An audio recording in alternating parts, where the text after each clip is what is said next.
Over the course of its existence, the UN has conducted more than 70 peacekeeping missions around the world. More than 1 million people from 125 countries have participated in them. The organization does not have its own army, but member states voluntarily contribute their own troops to peacekeeping missions. The purpose of the Blue Helmets is to act as a neutral third party to help bring a ceasefire and create a buffer zone between opposing parties and promote reconciliation. Most of them are partially successful, but very often they fail. Among such recent operations that can be considered successful is the UN operation on the territory of former Yugoslavia, Eastern Slavonia, Barania, Isram. And in the small region, the UN operation task was successful. I mean that within a few years there were a few cases when peace was established and then the conditions for transition to a stable long-term peace were secured, with elections, with resettlement of refugees. But these are rather exceptions to the rule.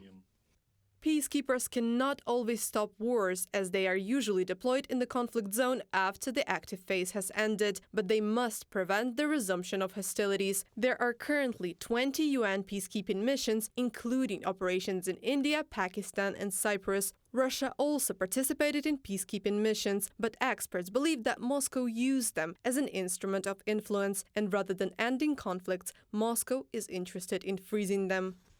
The deployment of Russian peacekeepers always resulted in the conflict not being resolved, so they ensured the preservation of unrecognized states and tensions along their borders. For example, Moldova and Georgia could not longer solve the problem of their territorial integrity on their own without Russia, from the publication of Meduza. Kazakhstan could also find it in a similar situation. In February 2022, people went on mass protests in different cities of the country. As a result, at first, they opposed the increased gas prices, and then they put forward political demands. That's when the Russian Federation deployed the so-called collective peacekeeping forces with the participation of the CSTO countries. Russian soldiers wearing UN peacekeeping helmets were spotted on the streets of Almaty. Soon, a representative of the United Nations organization told Radio Azatik that the armed men were not the part of the peacekeeping mission. In essence, it was a punitive police operation against the opposition, against the anti-government forces, but the other side had the consent of the legally elected government. So the question is, how legitimate were the decisions of the president of Kazakhstan?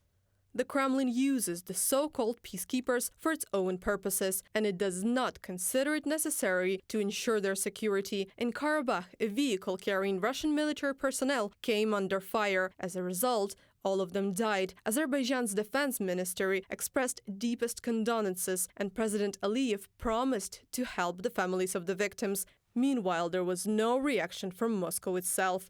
The so-called Russian peacekeepers have been in Karabakh since 2020 under the condition of trilateral agreement between Azerbaijan, Armenia and Russia. Reported by Anastasia Tarnavska, Nikita Skoblikov, UATV News.